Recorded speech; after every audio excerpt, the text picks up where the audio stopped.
দীর্ঘদিন পর সাত পাকে বাধা পড়লেন বিরোধী দলনেতা শুভেন্দু অধিকারীর ভাই সৌমেন্দু অধিকারী। ৪২ বছর বয়সে বিয়ে করলেন বিজেপি সাংসদ সৌমেন্দু অধিকারী। সোমবার ৩রা মার্চ অধিকারী বাড়ির ছোট ছেলের এই বিয়ের অনুষ্ঠানে উপস্থিত ছিলেন প্রাক্তন বিচারপতি তথা বিজেপি সাংসদ অভিজিৎ গঙ্গোপাধ্যায় সহ রাজ্য বিজেপির অন্যান্য নেতারা। যদিও ভাইয়ের বিয়েতে দেখা পাওয়া যায়নি দাদা শুভেন্দু অধিকারীকে, যা নিয়ে জলঘোলা শুরু হয়েছে। কাথির শান্তিকুঞ্জের বাসিন্দা প্রাক্তন সাংসদ শিশির অধিকারীর কনিষ্ঠ সন্তান সৌমেন্দু। তার বয়স ৪২।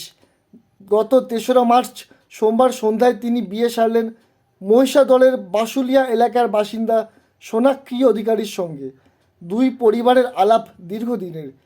সৌমেন্দুর বিয়েতে বাড়িতেই নেই শুভেন্দু। ভাই কি দাদাকে নিমন্ত্রণ করেননি? সৌমেন্দু অধিকারীর নিজের দাদা শুভেন্দু অধিকারী নিজের ভাইয়ের বিয়েতে উপস্থিত ছিলেন না, যেটা এখনও পর্যন্ত রাজনৈতিক সূত্রে জানা যাচ্ছে। শুভেন্দু অধিকারী নিজের ভাইয়ের বিয়েতে উপস্থিত না হওয়ার থেকে সন্দেশখালীতে বিজেপি নেতা বিকাশ সিংহের মেয়ের বিয়েতে উপস্থিত ছিলেন। এই নিয়ে রাজনৈতিক মহলে একটা জোরালো জল্পনা শুরু হয়েছে।